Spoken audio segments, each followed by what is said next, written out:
নমস্কাৰ বন্ধু বান্ধৱীসকল, মোৰ অন্য এটি মিনি ব্লগলৈ আপোনালোকক স্বাগতম জনাইছোঁ। আজি মই নৈশ প্ৰাইম পঢ়ি আহিলোঁ। এতিয়া ভাবিছোঁ ভিডিঅ' বনাম। এটা ভিডিঅ' বনাম, আপোনালোকৰ কিছু কথা আলোচনা কৰিম আপোনালোকৰ লগত।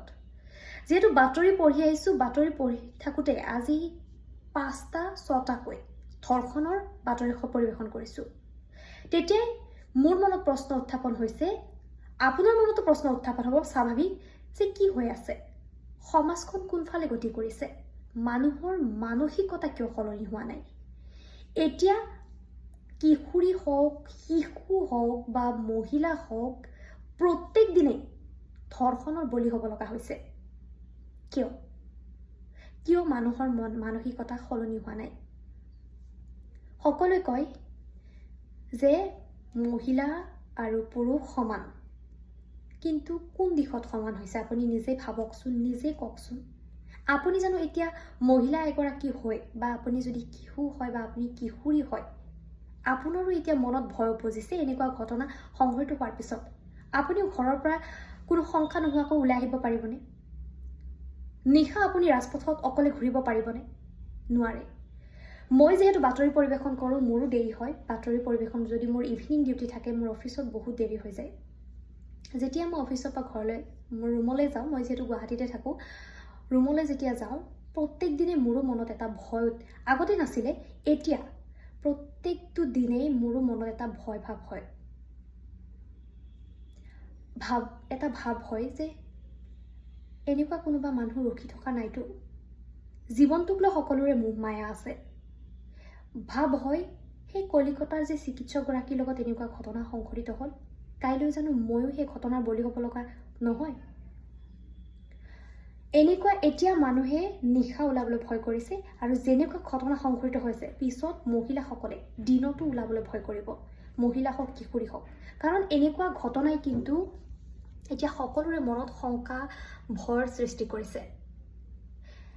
চিকিৎসকগৰাকী, যিহেতু মানুহে এটা কথা কয় যে বেয়া পোছাক এযোৰ যদি পিন্ধে, যদি ছোৱালী এগৰাকীয়ে বা মহিলা এগৰাকীয়ে যদি বেয়া পোছাক এযোৰ পিন্ধে, সেই পোছাকযোৰ পিন্ধাৰ পিছৰ পৰাই সেই পুৰুষে বেয়া নজৰেৰে চাই মহিলাগৰাকীক, আৰু সেইকাৰণেই এই ধৰ্ষণ বা এনেকুৱা ঘটনাৰ সংঘটিত হৈ আছে। একাংশ মানুহৰ মতামতৰ কথা কৈছোঁ। একাংশ মানুহে এনেকুৱাকৈ কয় যে পিন্ধনত সম্ভ্ৰান্ত ঘৰৰ হয়, কিন্তু পিন্ধন উৰণৰ বাবেই কিছু ঘটনা কিন্তু ইয়াৰ কাৰণে সংঘটিত হৈ আছে বুলি কয়।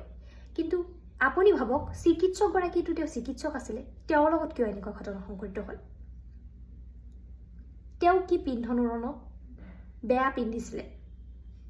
কিশোৰী এগৰাকীৰ কথা কওঁ, সৰু অকণমানি কিশোৰী এগৰাকী যিহেতু ধৰ্ষণৰ বলি হৈছে, সেই কিশোৰী এগৰাকীৰ কথা কওঁ।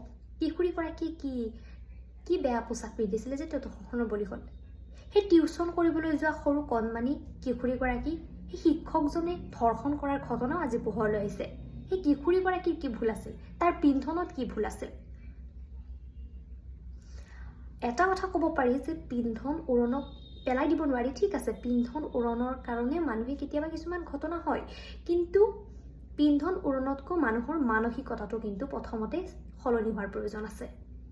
মানসিকতা সলনি হোৱাৰ প্ৰয়োজন আছে, আৰু আমাৰ যি শাস্তি দিয়া যি ব্যৱস্থা আছে, শাসন কৰাৰ যি ব্যৱস্থা আছে, সেই ব্যৱস্থাটো কিন্তু সলনি কৰাৰ কথা আছে, সলনি কৰিব লাগিব। তেতিয়াহে মানুহৰ মানসিকতা সলনি হ'ব। আজি ধৰ্ষণকাৰীক ফাঁচি কিয় দিয়া হোৱা নাই? আজি কোনোবা এজনে কাৰোবাক ধৰ্ষণ কৰিছে, তাক কিছু বছৰলৈ জেলত দিয়া হৈছে, পিছত সি আকৌ ওলাই আহিছে। সেইকাৰণে মানুহে ভয় নকৰে কাৰোবাৰ লগত কিবা এটা ঘটনা সংঘটিত কৰিবলৈ। প্ৰথমতে আমাৰ শাসন ব্যৱস্থাটো ঠিক হ'ব লাগিব। বহুতে প্ৰশ্ন কৰা দেখিবলৈ পোৱা যায় যে ছোৱালীসকলক কোৱা যায়, কিন্তু অকল মহিলাই যে তেনেকুৱা ঘটনাৰ বলি হৈছে, অকল মহিলাই কিন্তু মহিলাই দোষাৰোপ কৰিলে নহ'ব, মহিলাও কিন্তু মহিলাৰ শত্ৰু। কাৰণ চিকিৎসকগৰাকীৰ হত্যাকাণ্ডৰ লগত এগৰাকী মহিলাৰো নাম সাঙুৰ খাইছিল। মানুহ প্ৰথমতে সলনি হ'ব লাগিব, মানুহৰ মানসিকতা সলনি হ'ব লাগিব, তেতিয়াহে কিন্তু সমাজখন ভাল হ'ব। আপুনি কি কয়? এই ক্ষেত্ৰত আপোনাৰ মতামত কি? সেয়া জনাব, কমেণ্ট কৰি জনাব।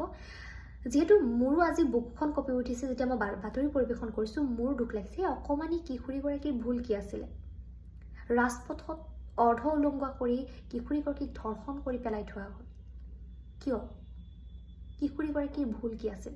আৰু যিকেইটা পাখণ্ডই তাইক ধৰ্ষণ কৰিছিল, সেই পাখণ্ডকেইটাৰ ঘৰত ভাই ভনী হওক বা মাতৃ হওক আছিলে নে নাই? যদি আছিলে, তেওঁলোকৰ বুকু কিয় নকঁপিল? সেই কিশোৰীগৰাকীৰ লগত এনেকুৱা কাণ্ড কৰাৰ সময়ত বুকুখন কিয় নকঁপিল? কেতিয়াবা বহু আৱেগিক হৈ পৰোঁ বাতৰি পঢ়ি, বহু দুখ লাগে। কাৰণ যদি মানুহে মানুহক এনেকুৱা ঘটনা সংঘটিত কৰে, মানুহে মানুহৰ যদি শত্ৰু হয়, তেন্তে আৰু আপুনি কি ক'ব? কিন্তু এটা কথা মানিব লাগিব, যদি এনেকুৱা ঘটনা সদায় এনেদৰে যদি সংঘটিত হৈ থাকে, এনেকুৱা ঘটনা যদি প্ৰত্যেক দিনে সংঘটিত হৈ থাকে, মহিলাসকল হওক, কিশোৰীসকল হওক বা শিশুসকল কিন্তু দিনতো ৰাজপথত ওলাবলৈ ভয় কৰিব। এনেকুৱা ঘটনা যিহেতু প্ৰত্যেক দিনে সংঘটিত হৈ আছে, আজিৰ দিনটো কেইবাটাও ধৰ্ষণৰ ঘটনা সংঘটিত হৈছে। মই 5টাকৈ ধৰ্ষণৰ ঘটনা যি বাতৰি, সেই বাতৰি পঢ়িছোঁ আৰু পঢ়িয়ে মোৰ বুকুখন কঁপি উঠিছে যে কি হৈ আছে, কিয় সলনি নহয় মানুহৰ মানসিকতা, কিয় সলনি হোৱা নাই? কিয় মানুহে নাভাবে যে মোৰ ভনীজনী যেনেকুৱা, তাইৰ ভনীজনীও তেনেকুৱা, মোৰ মা আছে, মোৰ ভণ্টি আছে? মানুহে কিয় নাভাবে? সেই অপকৰ্মবোৰ কৰাৰ আগত মানুহৰ বুকুখন কিয় কঁপি নুঠে?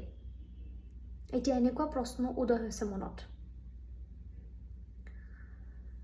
আৰু এতিয়া যিহেতু তেনেকুৱা ঘটনা সংঘটিত হৈ আছে, প্ৰত্যেক দিনে সংঘটিত হৈ আছে, এতিয়া চৰকাৰ প্ৰশাসনে কেনেকুৱা ধৰণৰ ব্যৱস্থা গ্ৰহণ কৰে বা সেই ধৰ্ষণকাৰী আৰু হত্যাকাৰীৰ ওপৰত আৰক্ষীয়ে কেনেকুৱা ভূমিকা লয়, চৰকাৰে কেনেকুৱা ভূমিকা লয়, সেয়া লক্ষণীয় হ'ব। আৰু কিমান দিন এনেকুৱা ঘটনা সংঘটিত হৈ থাকিব?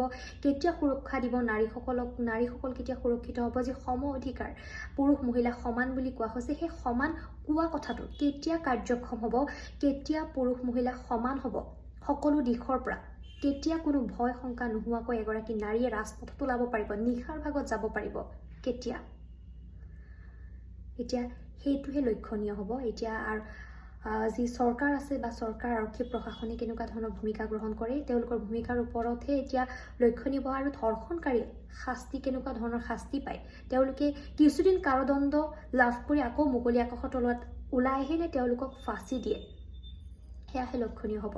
কাৰণ যদি হত্যাকাৰীক উচিত তদন্ত দিয়া নহয়, সেই হত্যাকাৰীয়ে আকৌ ওলাই আহি তেনেকুৱা ঘটনা পুনৰ সংঘটিত কৰাৰ আশংকা থাকে। আৰু পুনৰ সংঘটিত কৰিব, কাৰণ সেই হত্যাকাৰীৰ মনত ভয় আশংকা একো নাথাকে। ভুল কৰিছোঁ, আৰক্ষীয়ে জেল দিব, আকৌ ওলাই আহি তেনেকুৱা ঘটনা আকৌ সংঘটিত কৰিম। এনেকুৱাইতো হৈ আছে এতিয়া। যদি এজন হত্যাকাৰীক যদি ফাঁচি দিলে হয়, উচিত তদন্ত কৰিলে হয়, তেতিয়া আন হত্যাকাৰীয়ে তেনেকুৱা ঘটনা সংঘটিত কৰাৰ আগত 10 বাৰ ভাবিলে হয়, তেওঁলোকৰ বুকু কঁপি উঠিলে হয়। এনেকুৱা শাস্তি দিব লাগে প্ৰশাসনে, এনেকুৱা চৰকাৰে শাস্তি দিব লাগে যে এবাৰ ঘটনা সংঘটিত কৰাটো দূৰৰ কথা, ঘটনাৰ কথা ভবাৰ আগত তেওঁলোকৰ যাতে বুকু কঁপি উঠে। এনেকুৱা ধৰ্ষণকাৰীৰ শাস্তি হ'ব লাগে। আপুনি কি কয়? কমেণ্টত জনাওক।